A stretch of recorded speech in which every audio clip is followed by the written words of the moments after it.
नमस्कार दोस्तों। आज हम बात करने जा रहे हैं एक ऐसे सुप्रीम कोर्ट के फैसले की जो सिर्फ कानून नहीं बदलेगा बल्कि करोड़ों लड़कियों और महिलाओं की जिंदगी बदल सकता है। एक ऐसा विषय जिस पर बरसों तक चुप्पी सिखाई गई, शर्म थोप दी गई और ज़रूरत को नज़रअंदाज किया गया। जी हाँ दोस्तों, हम बात कर रहे हैं मासिक धर्म यानी पीरियड्स की। साल 2025 में भारत के सुप्रीम कोर्ट ने एक ऐतिहासिक फैसला देते हुए कहा, मासिक धर्म से जुड़ी स्वच्छता आर्टिकल 21 यानी जीवन के मौलिक अधिकार का हिस्सा है। आज इस वीडियो में हम जानेंगे ये मामला कोर्ट तक कैसे पहुंचा, कोर्ट ने क्या कहा, सरकार को क्या आदेश दिए गए और ये फैसला आम लड़की की जिंदगी कैसे बदलेगा। वीडियो को अंत तक जरूर सुनिए क्योंकि ये सिर्फ जानकारी नहीं, एक जरूरी जागरूकता है। दोस्तों, मासिक धर्म कोई बीमारी नहीं है, ये एक प्राकृतिक जैविक प्रक्रिया है। लेकिन भारत में आज भी इसे गंदा कहा जाता है, अशुद्ध माना जाता है। मंदिर में जाना मना, रसोई में घुसना मना और कई बार स्कूल जाना भी मना। सरकारी और एनजीओ रिपोर्ट्स बताती हैं, भारत में लगभग 23% लड़कियां पीरियड शुरू होते ही स्कूल जाना छोड़ देती हैं। ग्रामीण इलाकों में आज भी लाखों महिलाएं कपड़ा, राख या अखबार का इस्तेमाल करती हैं और इसकी सबसे बड़ी वजह है स्वच्छ टॉयलेट और सुविधाओं की कमी। जरा सोचिए दोस्तों, एक 13 साल की बच्ची जिसे पहली बार पीरियड्स हुए हैं और उसके स्कूल में या तो टॉयलेट ही नहीं या दरवाज़ा टूटा हुआ है, पानी नहीं है, प्राइवेसी नहीं है। यहीं से शुरू होता है डर, शर्म, मानसिक दबाव और फिर स्कूल छोड़ने का फैसला। यूनिसेफ और एनएफएचएस की रिपोर्ट साफ कहती है, जब तक सुरक्षित टॉयलेट नहीं तब तक लड़कियों की पढ़ाई अधूरी है। इस गंभीर समस्या को देखते हुए देश के कई महिला अधिकार संगठनों, सामाजिक कार्यकर्ताओं और जागरूक नागरिकों ने सुप्रीम कोर्ट में पीआईएल दाखिल की।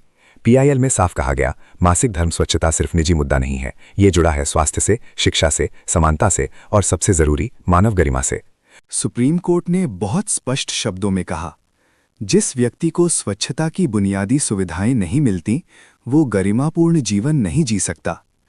कोर्ट ने माना कि मासिक धर्म कोई शर्म की बात नहीं बल्कि पब्लिक हेल्थ इशू है और जब बात स्वास्थ्य और गरिमा की हो तो जिम्मेदारी सीधे राज्य की बनती है। कोर्ट ने आर्टिकल 21 की व्याख्या करते हुए कहा, जीवन का अधिकार सिर्फ जिंदा रहने का नहीं बल्कि सम्मान से जीने का अधिकार है। सुप्रीम कोर्ट ने सरकार को कई अहम निर्देश दिए। पहला, लड़कियों को मुफ्त सैनिटरी पैड उपलब्ध कराए जाएं।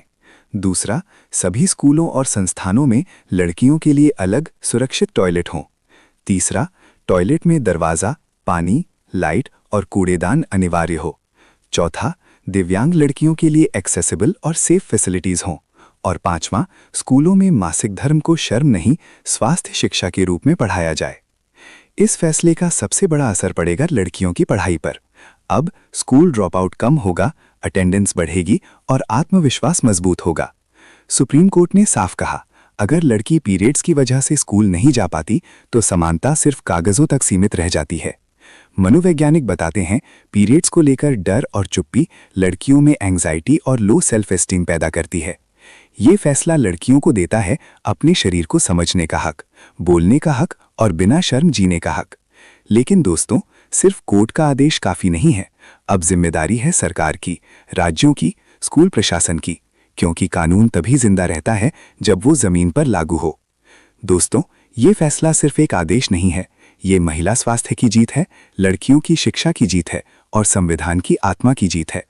सुप्रीम कोर्ट ने साफ संदेश दिया, महिला की गरिमा कोई विकल्प नहीं, ये उसका मौलिक अधिकार है। अगर आपको ये जानकारी जरूरी लगी हो तो इसे जरूर शेयर कीजिए, क्योंकि किसी भी लड़की को सिर्फ पीरियड्स की वजह से अपना सपना नहीं छोड़ना चाहिए।